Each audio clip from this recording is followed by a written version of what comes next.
Untuk almarhum. Almarhum. Ya, pertanyaannya, boleh apa tidak?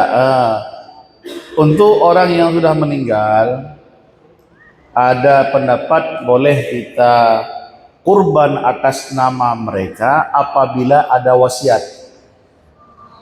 Apabila ada wasiat dulu, nak, nanti kalau kamu ada rezeki, ya, walaupun aku udah meninggal, nak, ya, kurbanlah atas namaku ya. Nah, kan ada wasiat itu, boleh. Tapi kalau tidak ada wasiat, nah, tidak ada wasiat, ada yang mengatakan tidak boleh. Cuman kita boleh menghadiahkan pahala. Gitu. Korban atas nama orang yang masih hidup. Orang yang masih hidup ini meniatkan pahala untuk yang sudah meninggal.